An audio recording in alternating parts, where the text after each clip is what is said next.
আসসালামাইকুম sharing is caring চ্যানেলে আপনাদের সবাইকে স্বাগতম।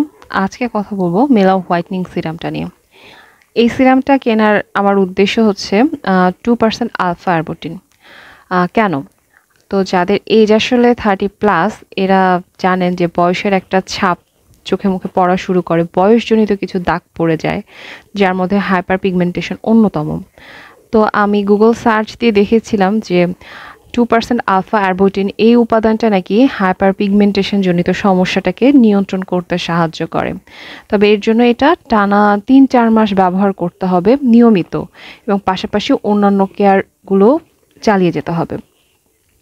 তো এই উদ্দেশ্যে আসলে এই আলফা আরবুটিনটা কিনেছি, ব্যবহার করলাম প্রায় 1 মাসে প্লাস, 1-1.5 মাসের মতন ব্যবহার করেছি। তো ফলাফলটা কেমন পেলাম এখন সেটাই আমি আপনাদের সাথে শেয়ার করতে এসেছি। 1.5 মাস ব্যবহারে যে ব্যাপারটা আমার প্রথম চোখে পড়েছে সেটা হচ্ছে স্কিনের সারফেসটা বেশ সফট হয়ে যায়, স্কিনে একটা হেলদি ভাব আসে। গ্লোয়িংয়ের কথা যদি বলি তো স্বাভাবিক যে রঙটা সেটা বেশ উজ্জ্বল হয়ে গেছে। হোয়াইটনিং সিরাম, নামও হোয়াইটনিং, তো কাজটাও মনে হচ্ছে যে উজ্জ্বলতা বৃদ্ধির জন্য যা করণীয় সেটার ফলাফলটা পাওয়া যাচ্ছে। এবার দাগছোপ, বয়সজনিত কিছু দাগছোপ আমার মুখে আমি বুঝতে পারতাম, যেমন হচ্ছে কপালের 2 পাশে, তারপরে চোয়ালের 2 পাশে কিছু কিছু জায়গায় মনে হচ্ছে যে আমার স্বাভাবিক রঙের থেকে 1 শেড বা 2 শেড একটু ডিপ হয়ে গেছিলো রঙগুলা, যেটা স্বাভাবিকভাবে চোখে পড়ে না, কিন্তু ভালো মতো দেখলে বোঝা যায় যে 1 শেড করে একটু বেশি ডিপ। তো এই জায়গাগুলো একটু একটু করে হালকা হওয়া শুরু করেছে। আর পিগমেন্টেশনের যে ব্যাপার, মানে ব্রাউন তিল কিছু আমার স্কিনে আছে, যেটা আমি আগেও বলেছিলাম। তো আমার এই প্রবলেমটা আসলে পুরোপুরি নিয়ন্ত্রিত এখনও না। তখনও যেটা হচ্ছিল একটু কমছে, আবার বাড়ছে, আবার বেশি বেড়ে যাচ্ছে। তো সেই সমস্যাটা এখন যেটা মনে হচ্ছে যে একটু নিয়ন্ত্রিত।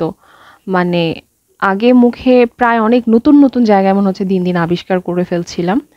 1.5 মাস হলো ব্যাপারটা আমার কাছে একটু কম লাগছে যে নতুন নতুন জায়গায় আর আবিষ্কার করছি না, আর যা আছে সেগুলোও আর খুব বেশি বর্ধিত হয় নাই। আসলে এই জিনিসটা হয়তো 3-4 মাস পর আমি আপনাদেরকে ক্লিয়ার জানাতে পারবো। তো ইনশাল্লাহ আমি 3-4 মাস পর আপনাদেরকে ক্লিয়ারলি জানাবো যে ব্রাউন তিলের সলিউশনটা আমাকে এটা কতটুকু দিল। এখন পর্যন্ত 3টা ফলাফল যেটা আমি পেয়েছি সেটা হচ্ছে স্কিন সারফেসটা বেশ সফট হয়, স্কিনের টেক্সচারটা ইমপ্রুভ হয়, যেটা হাত দিলেও ফিল করা যায়, দেখতেও বোঝা যায়, রঙটা যথেষ্ট ব্রাইট হয়ে যায়, আর দাগছোপের ব্যাপারটা একটু কম হয়। এখানে আরেকটা ব্যাপার বলে রাখি, পোর মিনিমাইজেশন হয় কিনা, অনেকেই জিজ্ঞাসা করতে পারেন যে পোর মিনিমাইজ করে কিনা।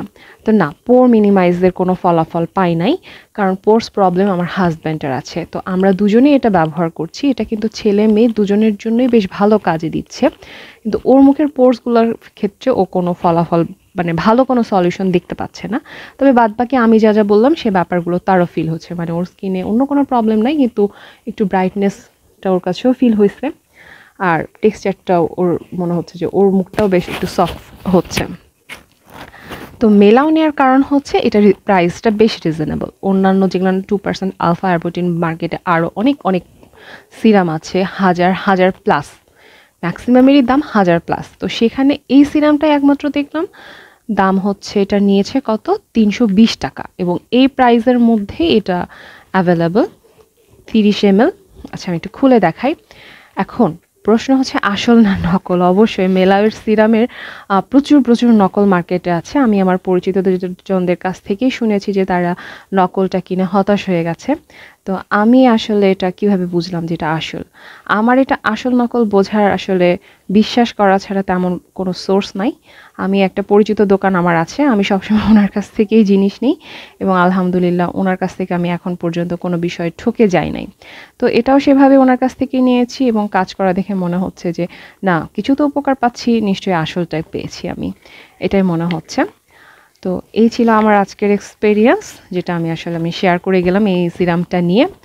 আপনারাও যারা এটা ব্যবহার করছেন, এটা নিয়ে আপনাদের কার কী মতামত, অভিজ্ঞতা কমেন্ট করে জানাবেন। ইনশাল্লাহ পরবর্তীতে আবার অন্য কোনো বিষয়ে কথা হবে। আসসালামু আলাইকুম।